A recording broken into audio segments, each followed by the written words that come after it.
बच्चों आपके सामने एक और देखिए शानदार सवाल जो थोड़ा इसका कैलकुलेशन थोड़ा जटिल है लेकिन बोर्ड के लिए बहुत वीवीआई क्वेश्चन है।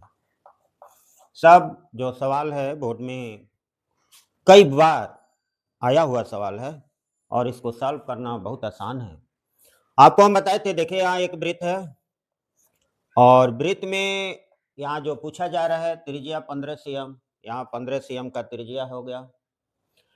जीवा केंद्र पर 60 डिग्री का कोण आंतरिक करती है। कोण का मान कितना हुआ? 60 डिग्री। अब आपको ज्ञात क्या करना है?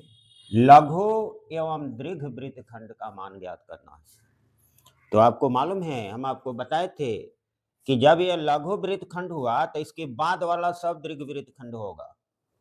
और ये भी आपको बताए थे कि जैसे ही आपको दीर्घ वृत्तखंड निकालना है तो हम पूरे वृत्त के क्षेत्रफल में से लघु वृत्तखंड को घटा देते हैं और उसके बाद आसानी से निकल जाएगा। देखिए, अगर हम यहाँ पहले लघु वृत्तखंड अगर निकालते हैं तो आपको बताया गया है कि यह वृत्त का ही त्रिज्या खंड का एक हिस्सा है। तो यहाँ क्या लिखेगा? त्रिज्या खंड का क्षेत्रफल माइनस त्रिभुज ए ओ बी का क्षेत्रफल। देखिए, अब इसमें हम क्या करेंगे, आप त्रिज्या खंड का क्षेत्रफल तो आपको याद है, यहाँ जब 60 डिग्री है और त्रिज्या 15 है, ये होगा theta 360 pi R square minus, अब त्रिभुज के लिए आपको बताया गया है 1/2 आर स्क्वायर साइन थीटा। तो यहाँ पर पाई का मान 22/7 नहीं रखना है, 3.14, और यहाँ √3 का मान प्रश्न में ही दिया हुआ है तो प्रश्न के निर्देश का पालन करना पड़ता है। तो यहाँ अगर हम देखें तो देखिए, ये 60 डिग्री हुआ और यह हो गया 360।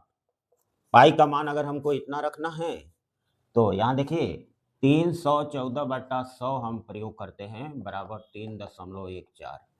इसको हम लोग उतना मान रख सकते हैं 314/100, यानी दशमलव हटाएंगे 2 अंक नीचे दशमलव हो जाएगा।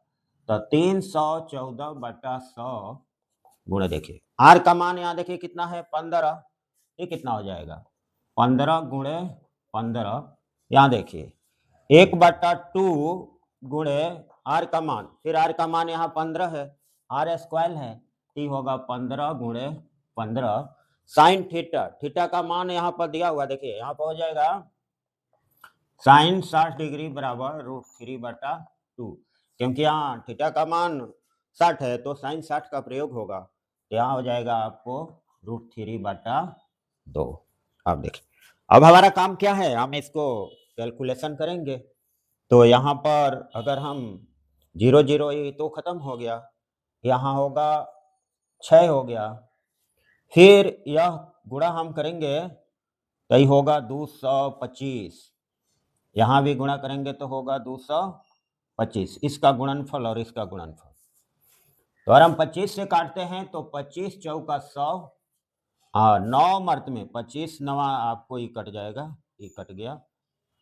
तो अब हमारे पास बच गया, देखिए यहाँ 9 है, यहाँ 6 है, तो 3 से काटेंगे तो यहाँ 3 दूनी 6, फिर ये कट गया, यहाँ 9 है तो 3 तिरिका 9, ये कट गया।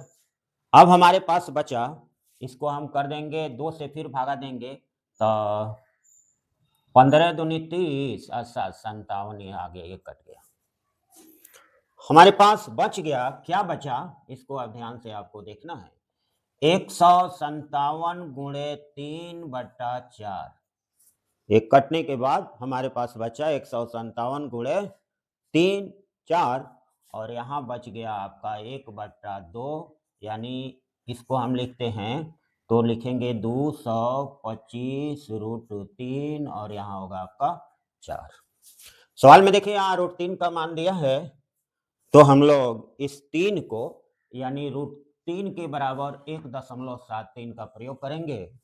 तो हम इसके जगह पर, फिर देखिए इसके जगह पर हम लिख सकते हैं 1.73, 1.73। अब अगर ऐसे हम इसको गुणा करेंगे तो गुणा करके देखिए ये हो जाएगा 471/4। इसको गुणा करिएगा तो ये होगा आपका, इसका गुणा होगा इसमें और इसमें आप गुणा करेंगे 389.25 होगा और यहाँ होगा आपका 4।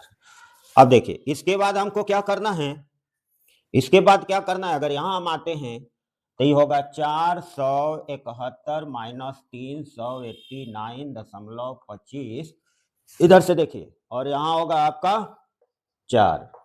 अब इसके बाद हम इसमें से इसको घटाते हैं तो इसका मान आएगा 81.25 और यहाँ आएगा 4।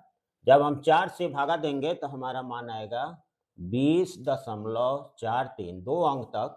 ऐसे यहाँ 75 भी आ सकता है, आएगा, लेकिन हम 2 अंक तक इसको लेंगे। तो देखिए कितना सरल है, जैसे हम त्रिज्या खंड का मान निकाले, इसका कैलकुलेशन किए, यहाँ आके हमारा आंसर आ गया। ये आंसर है आपका कौन, लघु त्रिज्या खंड। यह है आपका लघु त्रिज्या खंड। लेकिन इसमें एक और प्रश्न है, देखिए यहाँ पर एक और प्रश्न दिया है दीर्घ त्रिज्या खंड। तो यहाँ हम बना रहे हैं, देखिए